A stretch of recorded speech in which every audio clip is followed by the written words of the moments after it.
Welcome to Comic Talkers, where comics is always the top of our discussion. My name is Brandon. And I'm Mary. And this week we are in week 35 of our 52 book club. And again, if fans, if you guys are here and you guys have not watched any of our other episodes, please go check them. We have some great content from you from weeks 1 through 34 that will lead you up to this point because we are picking up right where week 34 is. So we will wait. And we're back. At this point, we are going to continue on as we pick up with what happened last week when the clock hit 0.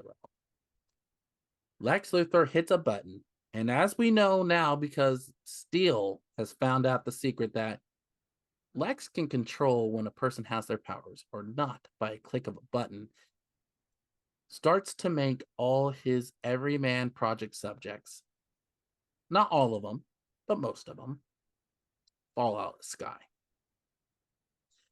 And it's now turned to a scene of panic. All these heroes are starting to go down at midnight on New Year's Day in 1 second in downtown Metropolis. All these here, this is why this comic book is named Reign of the Supermen for a reason. All these heroes that have been subjects to the Everyman Project are dying left and right. Falling out of the sky, everybody can't use their powers, so they're sitting here pretty much useless. This scene's pretty fast. Not going to go over everything, but just imagine pure chaos with superheroes that have undergone the Everyman Project that Lex has put out. Lex gets a phone call, and he's just sitting here enjoying watching what he's seeing. He gets a call and he says, "Yes, Dennis. Yes, I'm watching right now. Utterly horrifying. Our Everyman dropping like something seems to have." And he goes, "Hold on." And he walks away because he sees somebody floating over him, and he crashes right behind. And he says, "Something seems to have negated their powers right at the stroke of midnight." He goes, "No, I can't imagine how that could have happened." And he's sitting there with a smirk on his face.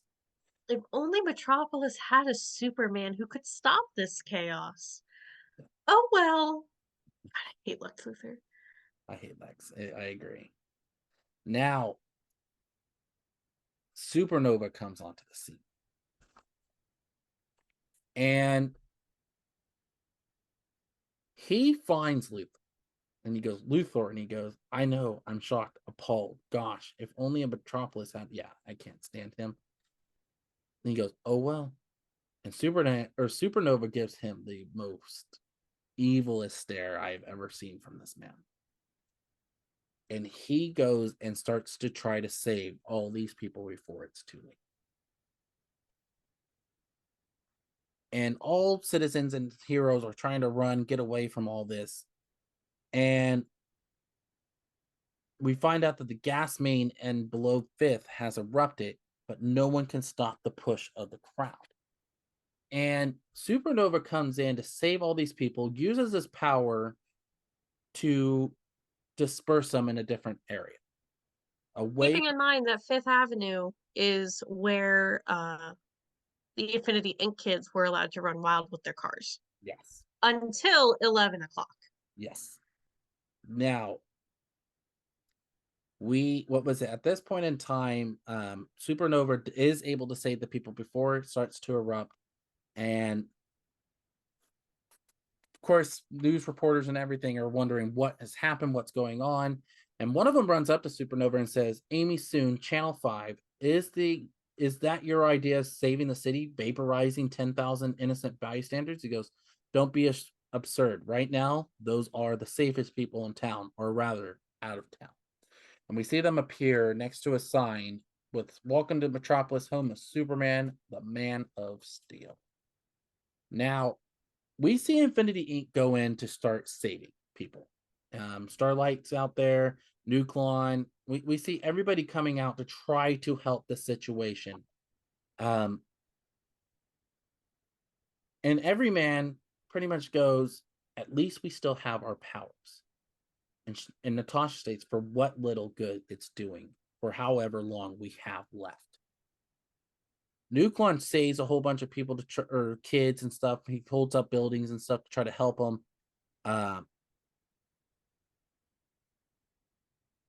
And Supernova comes onto the scene to try to help out as well. And he goes,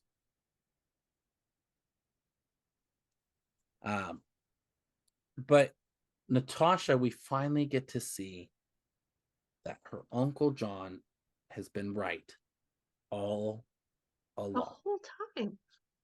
She starts to finally realize that he's not asked for this, what's happened to him. He is not. Now she's realizing that Lex had a agenda behind it all. So at this point in time, we see the heroes on day 2 at St. Camillus Hospital set up camp in Metropolis to help save the victims of this chaotic event. We see heroes Obsidian and Dr. Light. We see Power Girl, Freddie Freeman, Guy Gardner and John Stewart are on the scene. Geoforce. When's the last time we've seen Geoforce in a comic? I don't know. Been a while. It's been a while. Been a while. And Hawk Girl is on the scene to help out the situation as well.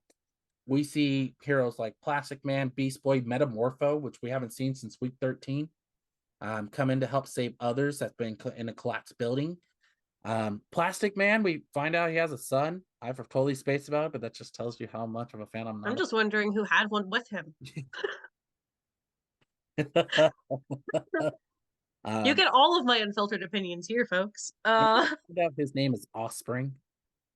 Was in Metropolis where all the Luthor self-made heroes started falling out of the sky.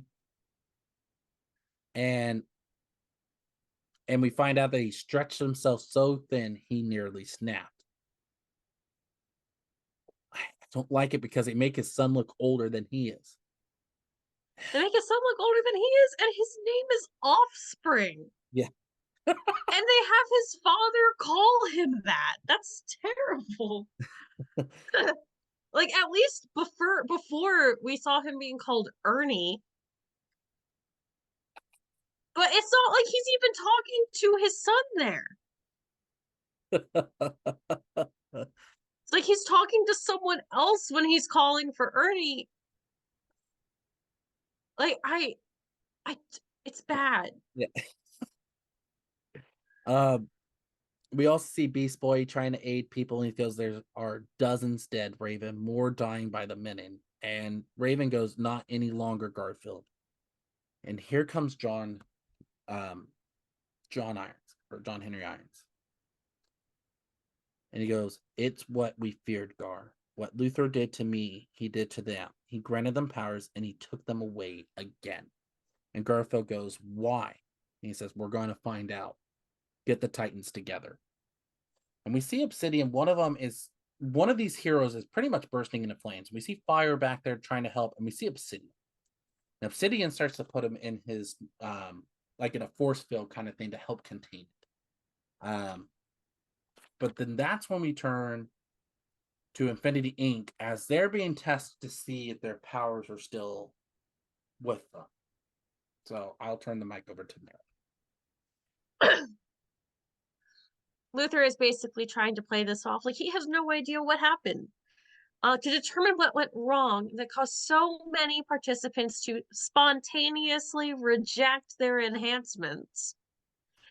Now that we've isolated the errant gene sequence, we've instituted mandatory screening for it. Infinity Inc.'s safety is a personal priority, which is why I had Dennis here run your tests as soon as was possible. Hannibal was screened this morning. His results were inconclusive. He's downstairs undergoing further testing as we speak. And he tells them all that they don't have this gene, but he chooses to do it in the creepiest way possible by using the same languages that doctors use to inform patients that they don't have an STD, by telling them, you're all clean. Hate that. Why is he so creepy? It's Lex. We already know he's been creepy this whole series. This whole series.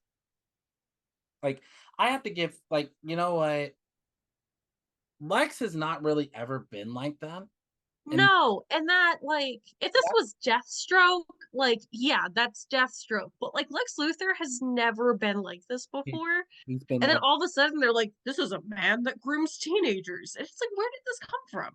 this is Why why was it necessary? this is why I said this is probably one of my least favorite stories, like with him, because I just went, where did they go with him, or what were their intentions with Lex? Because to me, it's like Lex is a great villain, but where are you going with him and You how? have to use him properly. Right. And they did not. No. Like, you could have had this storyline without Lex Luthor creeping on teenagers. Right. Like, you could have done this a lot differently. Hmm. And if you're going to have a grown man creeping on teenagers, at least like portray it as him creeping on teenagers. Right. Like, the choice to have like a villain do that, that's whatever. But if you're gonna do it, portray it well. Yeah. And we see Natasha's the only one who's not celebrating. Hmm. She's kind of sitting on a bunk in a hospital gown, just like, she looks like she's praying.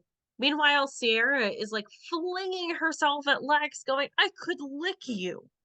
And everyone else is kind of leaving with Lex after finding out that they don't have this errant gene. And Natasha's just kind of watching. And we see her looking at her friend who died when Lex turned off her gene sequencing. Jake's like, I was wondering why you weren't. Hannibal checked out clean, so Luthor wants all of us to suit up and join him for the press conference. He asks if she's okay. He's like, no, not at all. She starts talking about how her uncle was trying to warn her all along and how she was too stupid and selfish and impatient to listen. He knew something was going to happen, even, and he knew it even before Trajectory died. He was right. We can't trust Luthor. We can't trust anything he says, anything he does. She tells Jake that she thinks that Luthor is responsible for what happened on New Year's, and that he also did the same thing to Trajectory. Jake's like, you're scaring me? What's going on? And she's trying to enlist Jake into getting help to help her get proof to get it to her uncle because she doesn't trust anybody else here. He tells Natasha that he loves her and says, of course, and he won't let anything happen to her. But as we already saw 1 or 2 issues ago, This is not Everyman. might not necessarily be Jake. It could be Jake. It could also not be Jake. We don't know. And that brings us to space. And we're seeing the planet Vartu, which is a standard type 2 civilization. It's a world of beauty and promise. And there is a Green Lantern suit, an empty one. And Animal Man goes, wow, I thought those guys were pretty hardcore. Love it, buddy. Starfire is talking about the telepathic message from Captain Comet, and there's really sort of seeing the destruction that was wrought by Lady Styx here. Lobo is continuing to talk about his supposed pact of nonviolence. Hmm. And the others kind of, well, they're insinuating that Lobo hasn't quite followed that oath. Yeah. And the dolphin, the fish, or fishy, as Lobo calls him, is going, Your Holiness, surely not. We find out that Lobo brought Animal Man, Adam Strange, and Starfire here to collect the bounty on them himself because 3 little people could do a lot of damage from inside the machine. And Adam Strange is really the only one who understands that plan. And Starfire and Animal Man really don't know what's going on. And there ends issue 35. And we don't really have any origins or histories of the DCU after this issue. So that's where we're going to end it. Yeah. So Fans, thank you for listening. At this point, like we said, we have a playlist now from weeks 1 through 35. So please go check them out. Have some fun. Go back and relive this story just along with us. What do you think about Lex Luthor and his scheming plans against his own project? What's his true intentions? Not only that, how do you feel about Supernova? Or who do you think still is Supernova under the mask? Let us know. We want to hear those comments. Um, Also, too, what do you think about Lobo's plan? Let us know. At this point, I don't think it's a bad plan, but again, putting him in danger. But Probably would have been a better plan if he'd told them about it. yeah, I agree. But as always, please, if you like this video, please hit that like button, subscribe to our YouTube channel, hit that bell notification so you never miss an episode. We love bringing you guys this content. We love rereading this story from our own childhood. So please keep on supporting us. We do appreciate that support. And as always, you can find us on our normal podcast at Common Talkers anywhere on Spotify for podcasters, Spotify, Google Podcasts, and Apple Podcasts for other great comic book and anime content. And as always, my name is Brandon. And I'm Mary. May comics always be the top of your discussion.